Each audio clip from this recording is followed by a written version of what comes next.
Right, so this is the machine that I'm taking a break from my regularly scheduled singer-thon to work on. There is a person on Instagram who needs a little help with her grandmother's machine, so we're going to go ahead and get this one going. So first day with it. Ooh, I have one cheesy poof left. Cheesy poof. Oh, okay.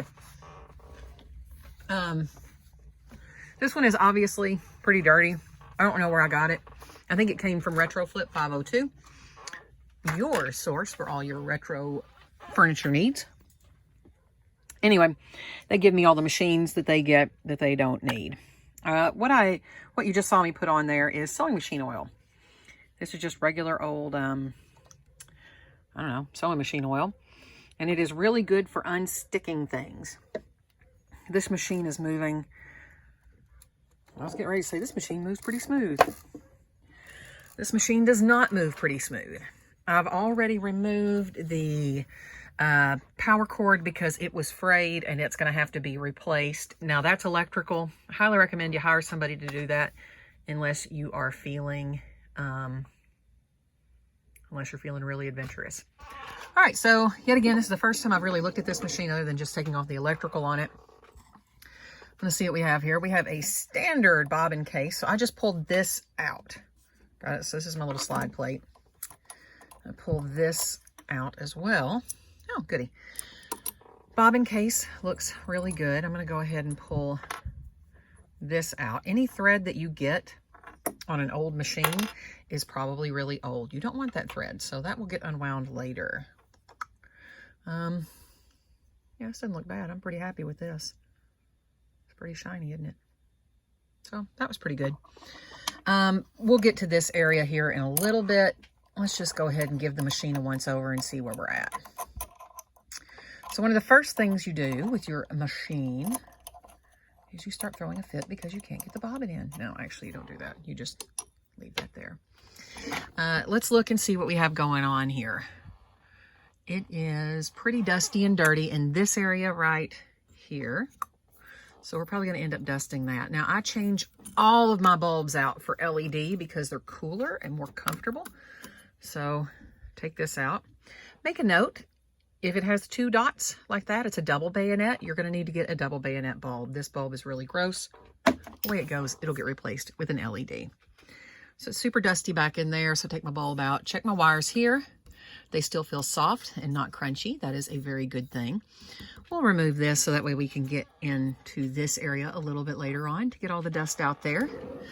This is your tensioner, and it has a teeny tiny set screw right,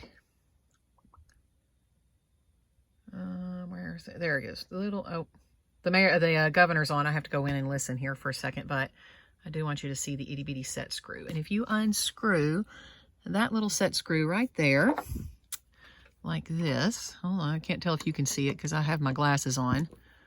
I'm going to see if I can get there. Nope, I'm going to need a smaller screwdriver. All right, I got to get in and listen to the governor. You know, coronavirus and stuff.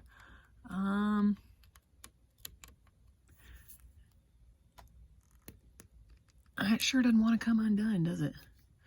Yeah, I'm going to have to get something a little bit bigger and pull that out. But you can see, if you can see with my shaky video, this is like so filthy. So I'm probably going to pull that out here in just a minute and pull it apart. Take a video of that upstairs. This is really similar to the machine that you have. Just a little bit different, but not a whole lot. So coming over to this side, I'm going to see what we have going on here. This bobbin tire is cracked. So I will probably replace that. And the easiest way to do that is just pull this guy off, which I'm of course having a problem with because I only have one hand. I'm going to look at the belt. Oh, sorry. God, this video sucks. I'm sorry. The belt is supple, but let's see what's going on with it. I got cracks on it. Oh, yeah, it's a little cracked. So that's bad. And we're going to have to probably, yeah, there's a bunch of cracks right there. See that? That means it's going to not hold what it needs to hold, and that's going to be a problem. If you'll notice, I also have thread right there. That tells me that the person that was sewing with this machine probably had a lot of thread all over the place. So I'm going to have to really inspect a lot of weird places for that. And check up here, just see how that looks. Pretty good.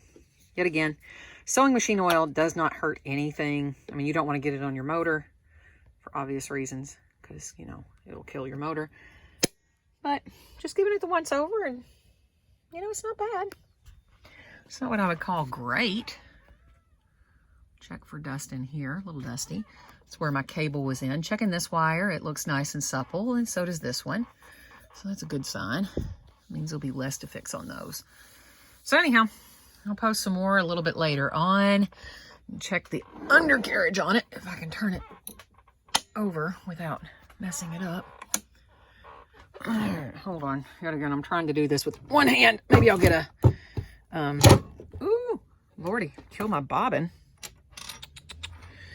All right, check down here. Got a lot of dust and dirt. Yet again, I do not know the origin of this machine. I got a little bit of varnished oil there. Nothing too bad. These wires look good. They're not crunchy or anything, so I'm happy with that. Just to make sure everything kind of gets started for me, I'm gonna do one of these. Yet again, just loosens everything up, so that way whenever it does come time for me to start pulling things apart, I'll be able to. But it doesn't look like it's gonna need a whole lot. You know, checking everything out, and it does not look as bad as it could. So these little knobs right here, I'm going to take this upstairs and clean it too. You can flip those knobs out, and then all of this will come out for you. Allah, only have one hand. There we go. And then I can see what kind of grossness is down under there. Nothing too major. Get my bobbin race out. So now I've got the case out, and I'm going to get the race out. I'm not, oh, look, there's my corgi. He's very cute. There we go. Yeah, it doesn't look bad either. Look at that. It's pretty clean. May just be surface dust on this thing. It may run fine. I mean, I obviously have to get the thing rewired. Nothing I can't handle, right? Oh, before you start messing around with any machine, do as I say, not as I do. And hold on. Oh my gosh. Take the needle out. You're going to be doing a bunch of stuff. That needle's just going to get in your way, and you don't need it right now. You'll need it whenever it gets to the point to where you're doing test stitches, but this ain't it. So you take this. Well, that's stuck, isn't it? So anyway, I'm going to take the needle out, probably take the bobbin, or not the bobbin, the tensioner out, and take a couple parts upstairs and start cleaning. All right, that is your preliminary look at your lovely Kenmore machine. Hold on, let me see. Oh,